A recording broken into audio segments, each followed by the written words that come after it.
è stato organizzato oggi, effettivamente è stata un'ottima opportunità per entrare in contatto con, far conoscere il revenue management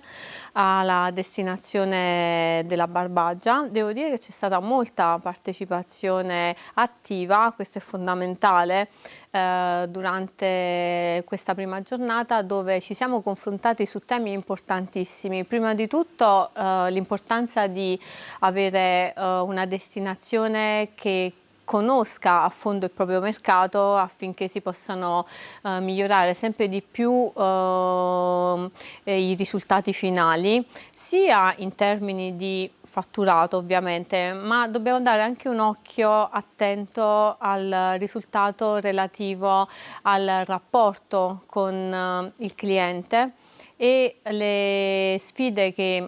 più andiamo avanti e più diventano ardue per l'impresa turistica. Ne abbiamo avuto un esempio quest'anno, dove avere un occhio attento al pricing,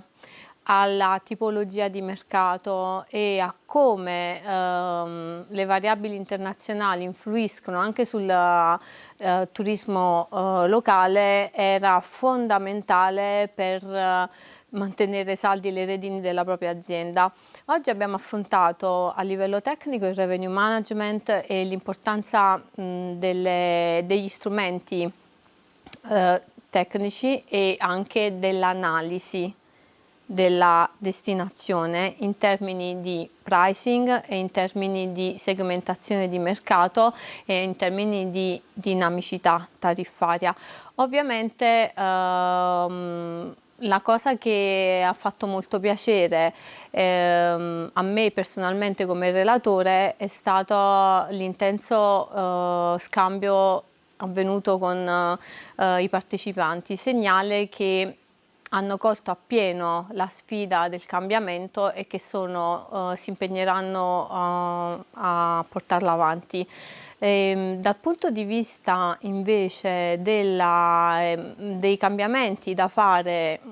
come destinazione e come singole imprese, devo dire che abbiamo le dinamiche che incontriamo in tutte le strutture, ovvero la prima cosa è collezionare correttamente i dati che vengono raccolti durante la stagione affinché possano essere letti correttamente per migliorare poi durante il corso del tempo.